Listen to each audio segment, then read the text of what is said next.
Assalamu alaikum, my dear respected brothers and sisters. Ever wonder where the Muslims are at? I mean, the masjids are pretty empty. Then all of a sudden during Ramadan, all these Muslims start to come out. Did everyone just come out of hibernation or something? Where did all these Muslims come from?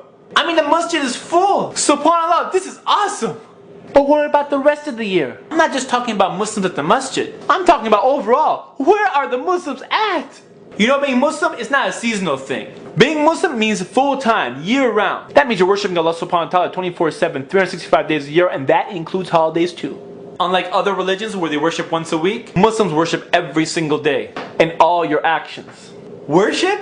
You mean you guys pray all day? No, silly man. Worship means you base all your actions on Islam. From the way you drink, eat, sleep, talk, work, even the way you work, even the way we work, everything has to be based on what Islam says. You can't lie, cheat, steal, sell alcohol, make pork sandwiches, deal with interest, come home, miss all your salats, and decide, hey, I want to make up all my salats, everything's going to be okay. No, it is not okay. Who are you kidding, bro? Who are you kidding? All your actions are being recorded and you'll have to answer to Allah subhanahu wa ta'ala one day. It's like the guy who charges up his credit card and thinks that all the merchandise in his bag is free.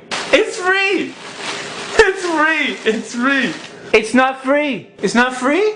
No, it's not free! You can close your eyes, pretend there's no accountability, but you're only fooling yourself. On the day of judgment, we'll be handed our books of deeds. And the stress alone of finding out which hand your book will be given to will turn your hair gray. SubhanAllah.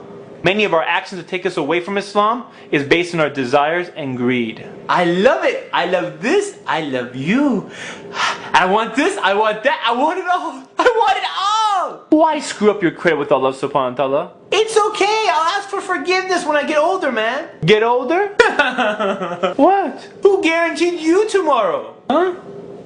I don't know. Nobody, I guess? We tend to forget that our death date is already set. And whoever thinks that they're going to die when they get old needs to go to a graveyard. Walk past the graves and you'll see the ages of the tombstones. From babies to infants to toddlers to children to adults to elders.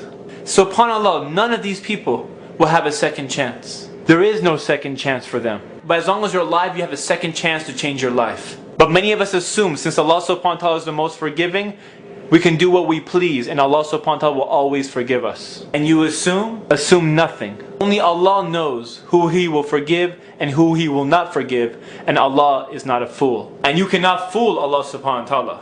Let me tell you right now, paradise is expensive. There is no free ticket to Jannah, bro. No one is dying for your sins and everyone's accountable for their own actions. So please don't limit yourself for being another Ramadan Muslim.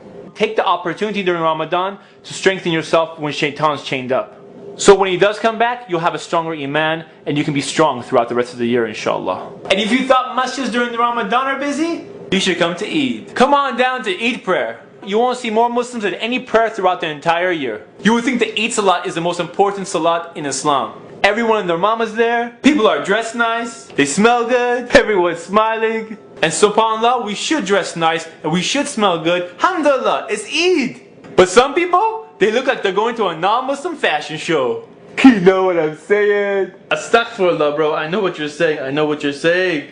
I mean, the only thing missing is the model runway. And some other people, they think this is a hookup party. Did some of the hijabs evaporate right after the salat? Let's just say some people are not dressed Islamically.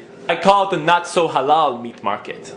And what's up with the guys that bump their music and skid out of the masjid parking lot? I don't think anyone here cares too much about 50 Cent's new album. You got the wrong crowd, bro. And after all this, Eid Salat's only a sunnah. And the way people treat it, you would think it's the most important prayer. It's a sunnah. What about the fard prayers? The ones we're supposed to pray every day? Oh yeah, those ones. Yeah.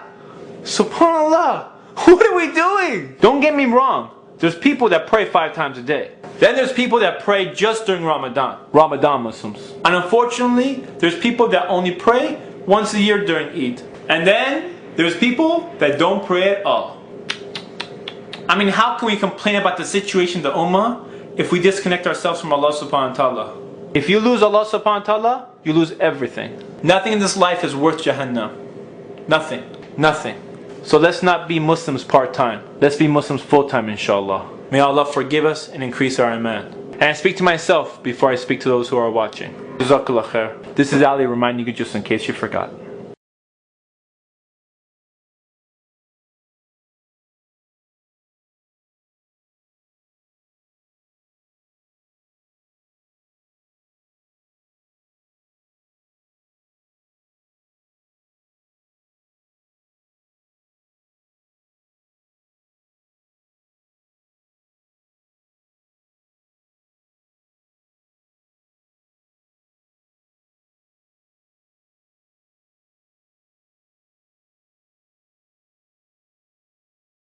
All of our actions are being recorded as we speak. Don't get me wrong, the masjids are full and I'm loving it. Know what I'm saying?